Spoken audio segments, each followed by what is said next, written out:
मैं अभी विष्णुपुर गांव पालिका सप्तरी स्थित परसाही में हूँ और यहाँ हमारे साथ बाबा कृष्णा हैं जो 11 साल के उम्र में श्रीमद् भागवत कथा वाचन करते हैं और महाराष्ट्र से नेपाल के सप्तरी जिला में वो यहाँ श्रीमद् भागवत कथा ही वाचन करने आए थे और उनका कथा आज समाप्त हुआ और कल वो महाराष्ट्र को प्रस्थान करेंगे। आज बाबा कृष्णा से यानी कि व्यास जी कृष्णा से कुछ बातें करते हैं।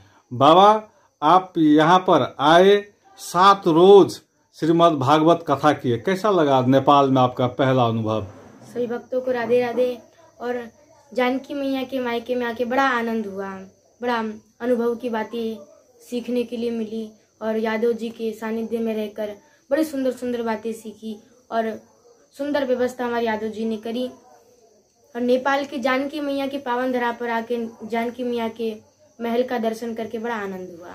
बाबा, आप महाराष्ट्र में रहते हैं, वहाँ का वातावरण, वहाँ का माहौल, वहाँ के लोग, और फिर आप नेपाल आते हैं एक गांव में और यहाँ का लोग, यहाँ का माहौल कैसा लगा आपको? क्या अंतर लगा? देखिए, जो महाराष्ट्र के लोग हैं वहाँ पे जो संस्कार है वो संस्कार को ज्यादा पकड़ कर नहीं रखते, वो आज के समय में चलते हैं। लेकिन हम ये नेपाल की इस गांव में आए तो हमने देखा कि पुराने संस्कारों को उन्होंने पकड़ के रखा हुआ है। ये महाराष्ट्र और नेपाल में अंतर है कि नेपाल के लोग अपने संस्कार को पकड़ कर रखते हैं कि हमारे पुरातन संस्कार क्या है। तो बाबा, आप इस उम्र में 11 साल की उम्र में आप वो कर रहे हैं जो एक अलौकिक चमत्कार जैसे हम लोगों को लगता है, कैसे कर पाते हैं सब? देखिए, हम में तो कोई सक्षमता नहीं है, हमारी राधा रानी और भगवान कृष्ण की अत्यंत दुर्लभ जो कृपा सभी को प्राप्त होती है उसका एक कण हमारे ऊपर बरसाया है हमारी राधा रानी ने, तभी हम ये कथा कर पाते हैं, वरना हमारे बस में बात नहीं है कथा करने की।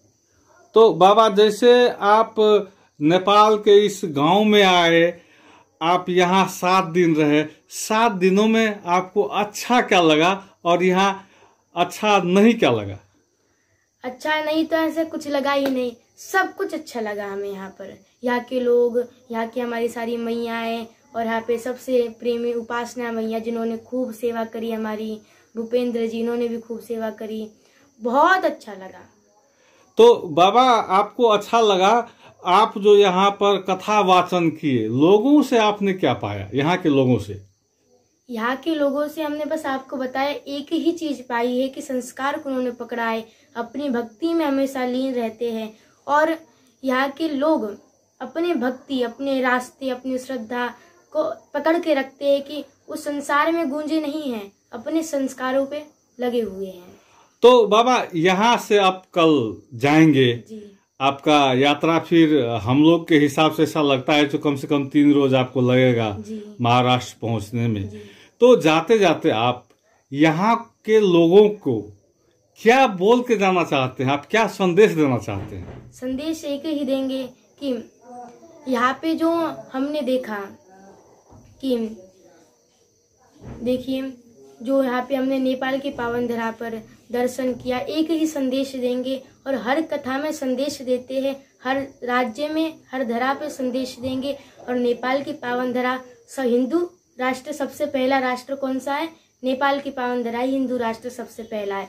तो हम ये राष्ट्र को एक संदेश देना चाहेंगे कि पहला संदेश कि अपने सनातन धर्म को अपनाएं और दूसरे धर्म पे ना चले, अपने सनातन धर्म और जो आजकल हो रहा है, कन्याओं का विक्रय हो रहा है, कन्याओं को बेच रहे हैं, इन सब पे रोक लगाई जाए और अपने माता पिता की परम सेवा की जाए।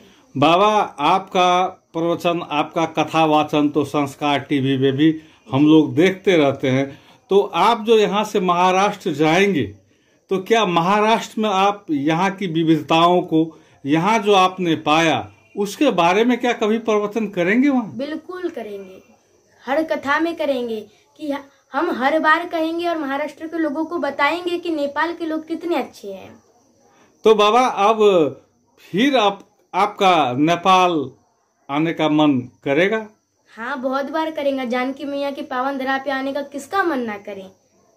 तो क्या हम लोग समझें कि आप फिर नेपाल आएंगे? हाँ समझिए, फिर आएंगे नेपाल। चलिए बाबा, आपसे बातचीत करके बहुत प्रसन्नता हुई। जी। आपको बहुत बहुत धन्यवाद। राधे राधे, जय श्री कृष्ण, हर हर महादेव।